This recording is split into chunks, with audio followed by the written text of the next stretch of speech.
The observation deck fell silent as Ria's hands moved across the holographic interface, her fingers dancing through streams of data that would have overwhelmed most species' neural processors.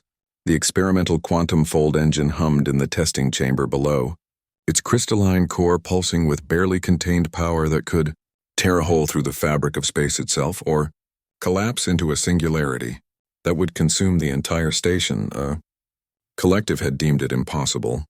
17 species, each more advanced than humanity, had attempted to stabilize a quantum fold engine for nearly 3 centuries. The mathematics alone required computational power that exceeded most planetary networks. The energy fluctuations were too volatile, the dimensional rifts too unstable, the risk of catastrophic failure too high. But Ria hadn't asked for permission. She'd simply smiled that peculiar human smile, the one that made the galaxy's elder races nervous, and gotten to work. Core temperature approaching critical threshold, announced Zekthar, the station's Vrin overseer, his 4 eyes fixed on the readouts with barely concealed anxiety. His chitinous plates rattled, a sign of extreme stress among his kind. Human Ria, I must insist you abort the sequence. The harmonic frequencies are deviating beyond acceptable parameters. Ria didn't look up. Her jaw was set in that expression of focused determination that had become legendary among the stars. The look humans wore when they'd decided the universe's rules were merely suggestions. Sweat beaded on her forehead, but her hands remained steady. 47 seconds, she muttered, more to herself than anyone else. Just hold together for 47 more seconds. The engine's whine climbed higher, a sound that made even the station's hardened blast doors vibrate. Energy readings spiked into ranges that turned half the warning displays crimson.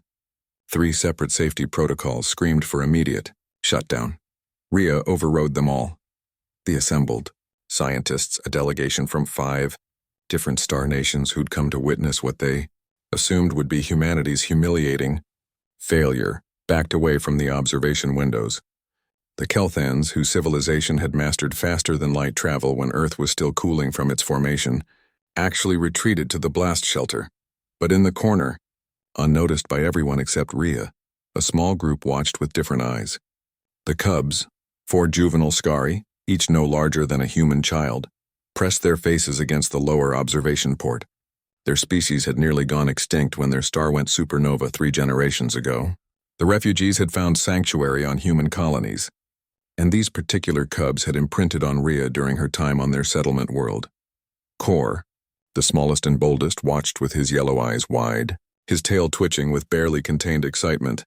20 seconds, Ria whispered. The engine's core blazed like a captive star.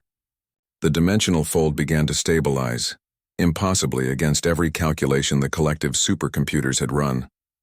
The quantum harmonics that should have torn reality apart began to synchronize, falling into a pattern that existed more in intuition than mathematics, because Ria hadn't just calculated the engine's behavior, she'd felt it.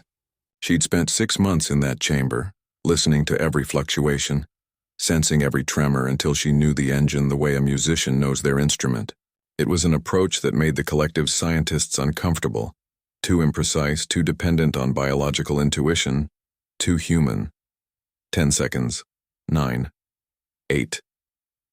The energy readings peaked. For one terrible moment, the fabric of space-time trembled on the edge of catastrophic failure. Then Ria's fingers moved in a sequence she'd never written down, never logged, never explained to anyone. A sequence born from months of listening and learning and knowing. The engine's whine shifted, smoothed, stabilized. The quantum fold held. Silence crashed over the observation deck like a physical force.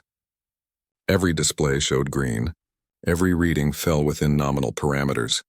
The impossible engine, the project that had consumed centuries of the galaxy's greatest minds and defeated them all, purred like a contented predator beneath Ria's hands.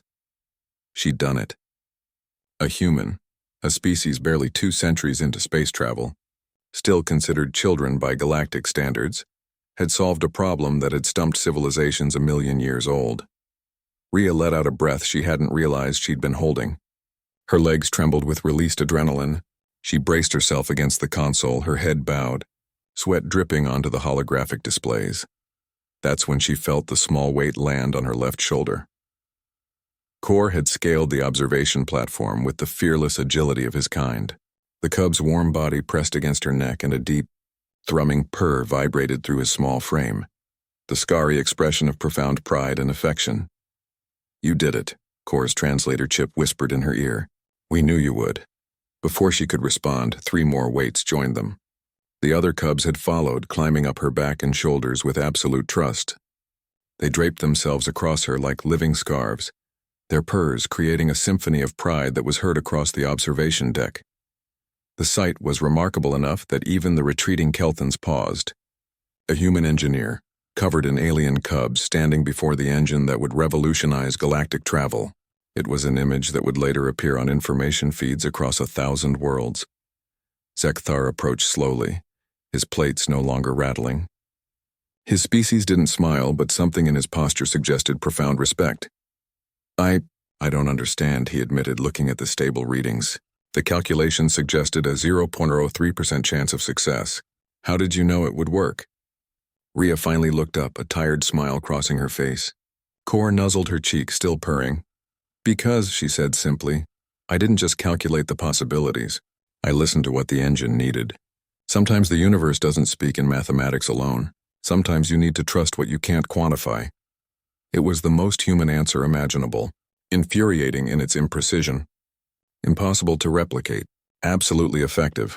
Around the galaxy, the elder races would spend years trying to understand Rhea's methodology. They would fail because what she'd done couldn't be reduced to algorithms. It was intuition, instinct, that peculiar human ability to leap beyond logic into something that simply worked. As Rhea carried her purring companions back to their quarters, the quantum fold engine hummed steadily behind, her a testament to humanity's gift for achieving the impossible through methods that made perfect sense to absolutely no one except themselves. And in the margins of countless reports filed that night, a new note appeared in the collective's databases. When attempting seemingly impossible engineering challenges, consider consulting humans. Methodology inexplicable. Results undeniable. Recommend providing adequate emotional support animals. The cubs would have purred at that too if they could read.